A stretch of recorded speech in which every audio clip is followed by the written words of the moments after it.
If this is not the winning FPL strategy, then I don't know what is. What's up, everybody? This is Fancy Football G. I'm your host, Kat. We're going to be taking a look at my Game Week 16, talking about who's the best captaincy option and looking at what my FPL strategy is and looking at my position and how I'm going to go into that top number one spot. So, without further ado, let's get into it.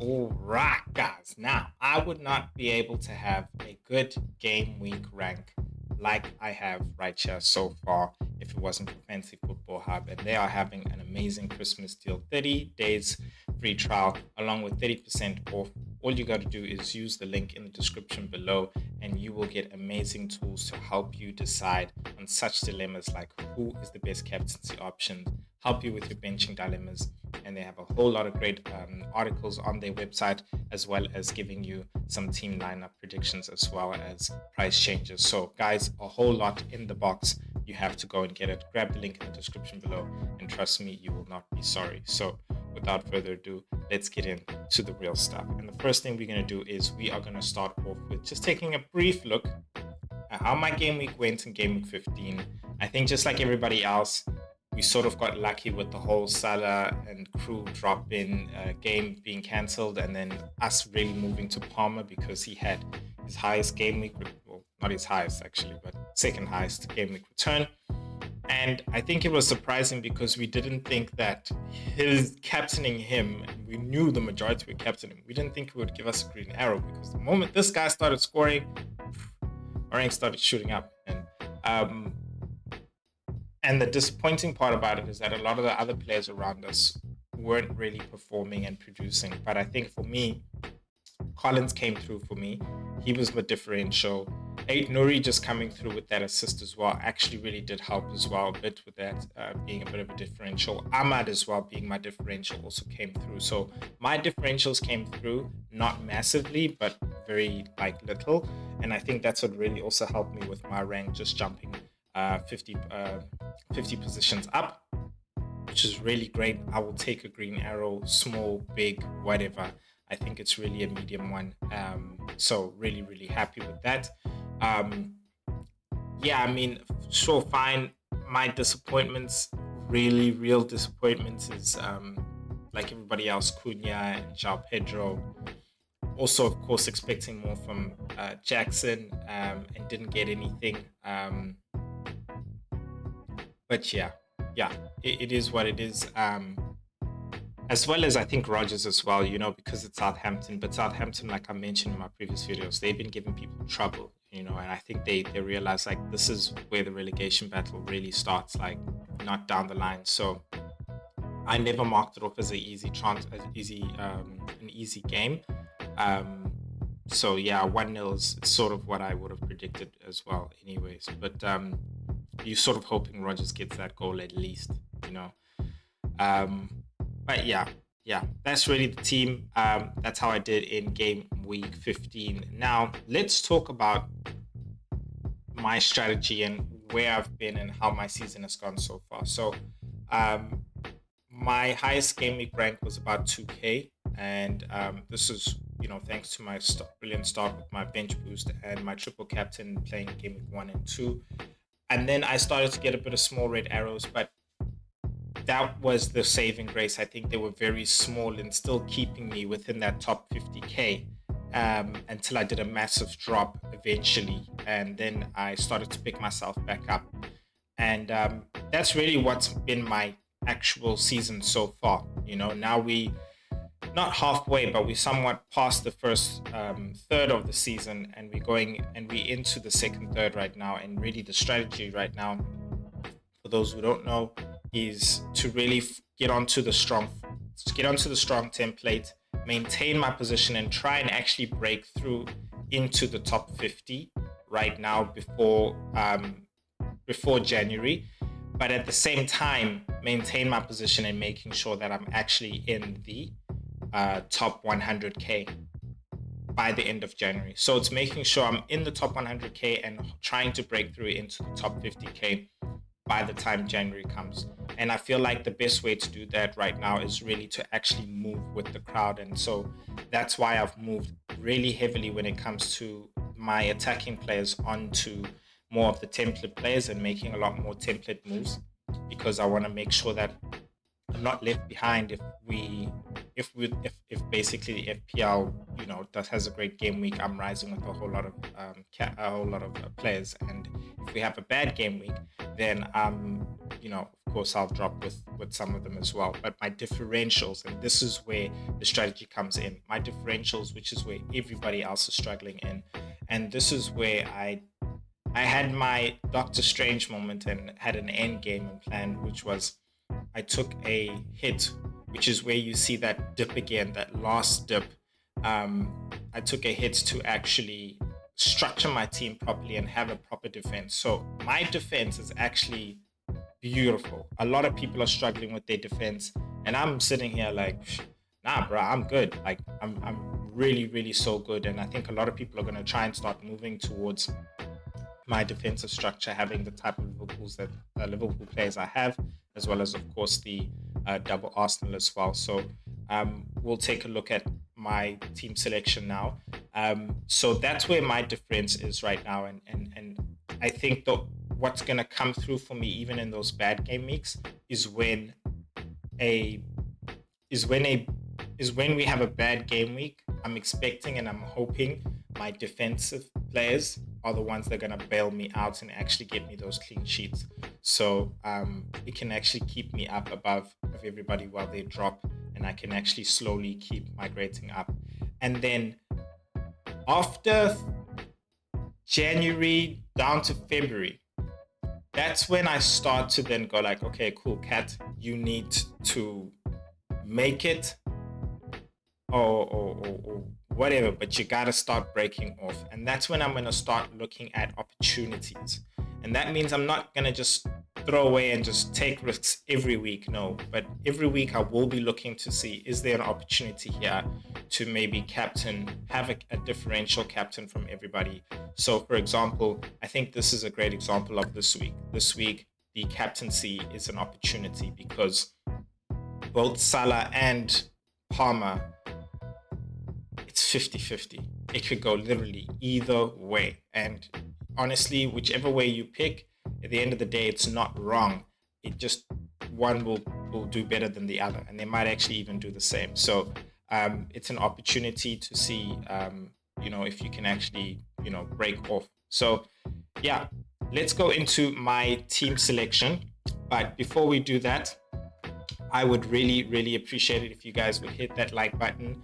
If you're really loving the content, please subscribe. Subscribing honestly would go a long way to helping me and the channel growing as well. I am here every week giving you 2 to 4. Yeah, I think I upgraded to 4. 2 to 4 pieces of content a week for you guys to watch and help you guys with your FPL teams as well through the season. So really would appreciate it. I'm on the road to 500, and I want to say thank you to I took over this channel by myself and I've grown so much. And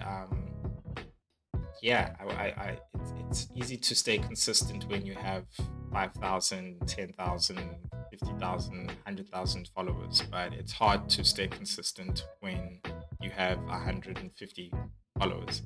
And I have to thank you 150 somewhat followers, because I continuously see you guys tune in and also growing as well. So thank you so much, genuinely. Cool, so let's get into it. I know you're like, Cat, right? Shut up, get to the damn team. Let's start off with the defense. In goal, I've got Raya doubling up my Arsenal double defense with Gabriel. As you guys know, Mikel Arteta does not let anybody know anything. Even us Arsenal guys, he don't let us know anything. But this is my logical thinking. Okay, Gabriel has been out now for a week, maybe 2. He's rested definitely, I believe, like 2 weeks. So with that rest in 2 weeks, he's been in London, hasn't been traveling, been training light doors inside. I think this guy's going to be ready to go in this game. All right, he's going to be at home. He's going to be against Everton. I honestly, truly think this is the game week where he actually comes back. So I'm playing him.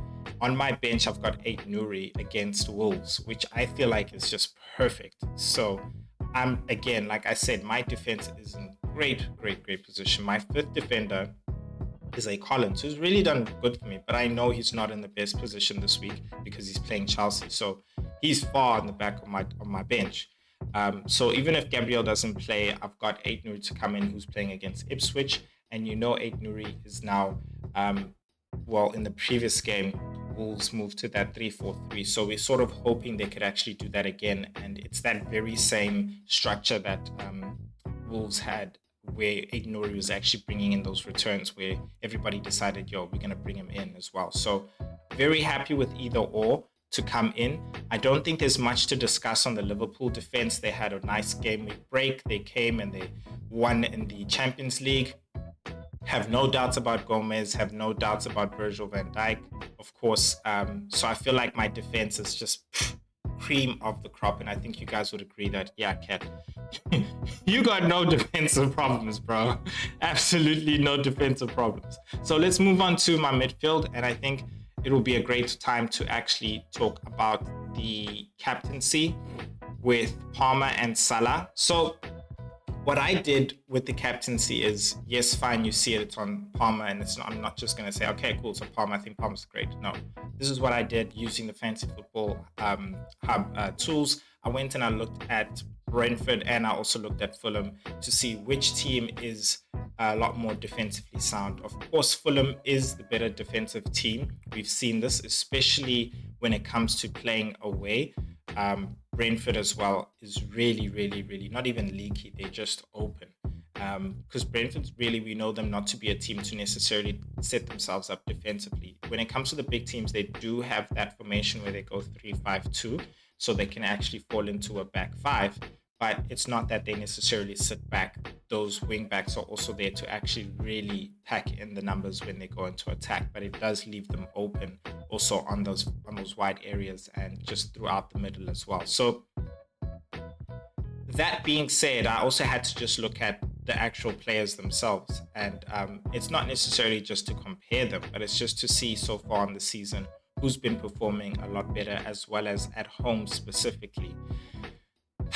Now, on the different attributes, I found it was Salah, it was Palmer, it was Salah, it was Palmer, it was Salah, it was Palmer. And I think this goes to what I was saying.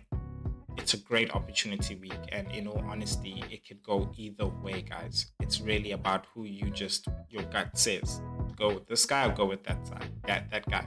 But I really found that Salah had better XG, non-penalty XG, and even XGI as well. So, taking in mind that Fulham's centre-back pairing are not there. Their first choice centre-back pairings are not there. Anderson and I forgot who that guy's name is as well. But they're both not there. It could leave them really wide open. But at the same time, the thing for me that puts the captaincy armband on Palmer, and this is where my decision starts to be made, is at the end of the day, Fulham is a better defensive team. They even have a better keeper, bro. They got freaking Leno, who I highly rate. And being it that they're going to be playing away to Liverpool, I wouldn't be surprised if they really set them up defensively. And on top of that, we know how Liverpool love to control games. That being said, because it's a strong defensive team and Liverpool love to control their games, I think they will set themselves up with a Dama Traore up there. And that is going to be very dangerous for Liverpool. And so they'll set themselves back, and Liverpool will try and contain the ball because they know if they lose it, it's going to a Dama Traore who's going to bullet past Van Dijk and Gomez down there. And therefore, I don't feel like there's going to be a lot of goals in this. Salah will definitely be involved in one of those goals. Whether it's an assist or it's actually the goal itself, I don't doubt him at all. But I just feel like there's going to be more goals for Palmer and crew at home. And that's why, for me, the captaincy is going to Palmer. That's simple. That, for me, is what it's come down to. And that's what my gut has said as well. So, yeah. Didn't even think about Saka. I just feel like, again, as well, Everton, if they want to, and when they really, really want to, they can be defensively sound. Arsenal right now isn't the best when it comes to open goals. So I just feel like, yeah, Saka's the man who can really, take the team on. But right now, I just don't feel like. I just feel like Brentford against Chelsea is the better fixture to go for right now. Then I got Rodgers as my fourth midfielder there. My fifth midfielder is Ahmad, who's playing against Man City. I think there was a benchling dilemma there for me, but I just feel like the better team right now is actually Aston Villa. And I think the more vulnerable team... Look, okay, yes, fine. The more vulnerable team between Man City and Nottingham Forest is actually Man City. That Man City and Manchester United game is a very 50-50 game. Very, very 50-50 game because of Man City's performance and because of Manchester United's performance as well. Manchester United is still trying to really find themselves with the new coach. And Man City has lost their coach. They lost their coach. You know what I'm saying? So it could go either way. But when I look at, I feel like Man City, of course, is still for me a better team than Manchester United. I expect City to actually win, When it comes to Aston Villa and Nottingham Forest has got a great defense. That I know this, like it's obvious. But I still feel like Aston Villa is a better team and can score. So, yeah, fine, Nottingham Forest is playing at home. Ahmad played it during this the European Europa League, played a full 90, so I don't think he's gonna start, and this is why I'm gonna start with Rodgers. I just feel like it's more of a minutes thing as well, so I'd rather start off with Rodgers. Now going down to my strike force, I am gonna go with the same strike force. Just revealing the bench there as well. I'm going to go with my same strike force with Cunha against Ipswich, really hoping that he can bring it back for us. And just, yeah, man, Ipswich is also not necessarily an easy team, but they're playing at home and they know they need to win for their manager. Then I'm going to go for Jackson as well. Everybody's really been moving more towards Isak. That's absolutely fine. I'm really hoping Ruud van Nistelrooy could just stop all of those guys for me. And then we got João Pedro there against Crystal Palace, who as well have been a very good team as well in the past few games. So I'm hoping João Pedro can also just bring back something there for us. So yeah, guys, that's my team. Let me know what you think. Will I overcome and beat the Tempestuous Sea at the top of the fantasy football G League? Will Dallas Dominators finally come back to dominate us? NED coming out of nowhere. Stingers FC, could he sting us? Pedro Porridge always making his porridge and staying within the top 10 as well. Green Arrows gang, been getting his green arrows. So honestly, the top 10 is looking really good. But I've got Mainu Shusan is saying I'm right there at number 7 spot with him as well at 922 points. Not far behind him is Marcel Oscar, former number 1 in the Fantasy Football G, who's been falling from grace. But the biggest fall so lately has been team name updating, taking out Bloodline FC from the top 10. So what's it going to be this game week, guys? What is your thoughts? Who's your captaincy? I'm really interested to hear. Let me know down in the comment section. I think it's going to be another great game week. Guys, if you've been loving the content, please hit that like button like I mentioned before. Thank you so much for all the subscribers that I do have right now. And I pray and I ask if you guys can also please subscribe if you've been loving the content. It would really, really go a long way. And just for that, I've got some more content for you guys over here and over here. And I'll see you guys in the next video. Peace.